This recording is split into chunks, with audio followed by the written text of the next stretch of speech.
আমরা চাই সন্ত্রাস মুক্ত সাভার আশুলিয়া, আমরা চাই মাদক মুক্ত সাভার আশুলিয়া। আপনি মনে করছেন যেটা বলে গেছে সবাই ইলেকশন আগে বলে, না, এইবার ইলেকশন সেটা না। জনগণ অনেক হিসাব নিকাশ করে ভোট দিবে, এটা আমি জানি, এবং জনগণ আস্থায় আনতেছে কিনা সেটাও দেখার ব্যাপার। আমরা যেখানে যে বলি খুব চিন্তা করে পড়ছি, এবং সেই কাজগুলো আমরা অবশ্যই বাস্তবায়ন করব। চাঁদাবাজ মুক্ত সাভার আশুলিয়া আমরা চাই। এই যে অনেকে গোপনে খালি যদি পরিচয় জানে যে আওয়ামী লীগ করে, ওর কাছ থেকে মাসে মাসে টাকা নিচ্ছেন, আপনি নিচ্ছেন আমরা এখনো জানি না, কিন্তু আমরা এমন সিস্টেম করে দিব, কমপ্লেন বক্স করে দিব, মোবাইল নাম্বার যখন যে কেউ মোবাইলে আমাকে পাবে, তখন কিন্তু এইসব চাঁদাবাজি কিন্তু হবে না। এটা হচ্ছে অনেক জায়গায়, আমাদের কাছে কমপ্লেন আছে। এক লোক বাড়ি বানাবে, তার সারা জীবনের সম্পদ লোন করে আত্মীয় স্বজনের কাছ থেকে ধার করে সে বাড়িটা বানাচ্ছে। কিছু ছেলে পেলে এসে বললো এই বাড়ির সমস্ত কিছু আমি সাপ্লাই দিব। কি কি দিবা? ইট বালি সিমেন্ট যা আছে, দরজা জানলা সবকিছু। আচ্ছা দাও। সে রেট দিতেছে বেশি, সে জিনিস দিতেছে খারাপ।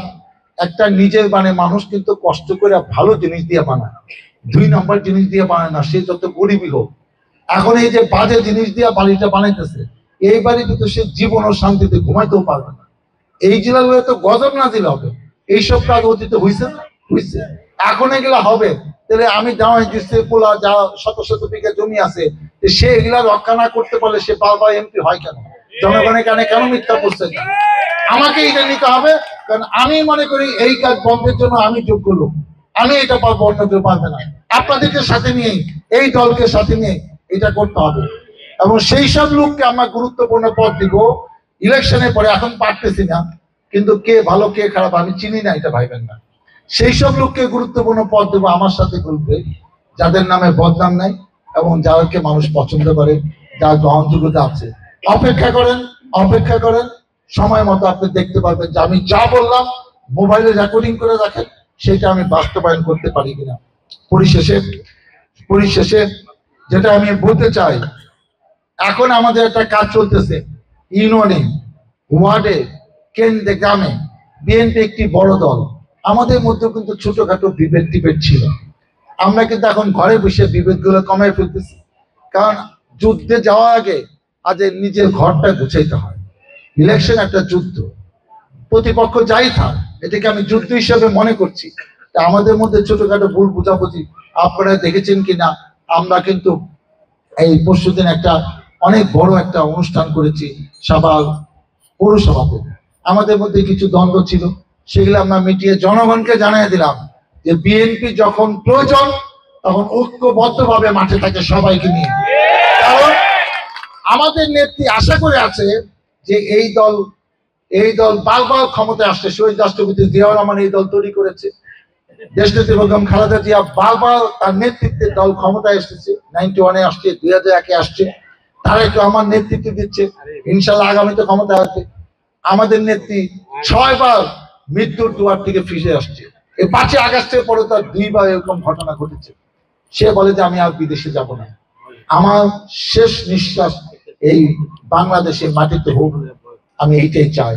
কিন্তু আমি মারা যাওয়ার আগে দেখে দিতে চাই যে বিএনপি একটি জনপ্রিয় দল, এখনো বাংলাদেশের মানুষ তাকে অনেক পছন্দ করে। আমি জীবন দশায় আরেকবার দেখতে চাই এই বিএনপিকে মানুষ ভোটের মধ্যে রাষ্ট্র ক্ষমতায় এনেছে, ক্ষমতায় বসিয়েছে, বিএনপি নেতৃত্ব দিচ্ছে বাংলাদেশে। আপনারা চান না যে আপনাদের নেত্রী হাত ধরে দেখান যে আপনারা চান কিনা? আপনাদের নেত্রী এটা প্রত্যাশা যে ভোটের মাধ্যমে এই দল আবার ক্ষমতায় আসবে। শেখ হাসিনা এই দলকে নির্মূল করতে চেয়েছিল, পারে নাই। শেখ হাসিনা বিদেশিদের কাছে বাংলাদেশে এমন একটা অবস্থা তৈরি করেছে, বিএনপি কোনো দলই না, এই দলে কোনো নেতাকর্মী নাই, এই দলে সংসদে একটা সিটও পায় না। আমি তাকে দয়া করে 5-6টা দিছি।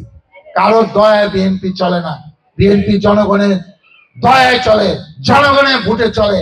কোন বিশেষ ব্যক্তির ভোটের উপর ভরসা করে বিএনপি এ পর্যন্ত আসে নাই। অতএব আপনাদের কাছে আমি বিনীত, আজকে আপনারা কি চান না আমাদের প্রিয় নেতা তারেক রহমান দেশে আসুক? আপনাদের ভোটের মাধ্যমে বিএনপিকে দায়িত্ব দিতে হবে, তাহলে দেখবেন যারা অন্যায় অত্যাচার জুলুম করেছে সেইগুলাও হবে না।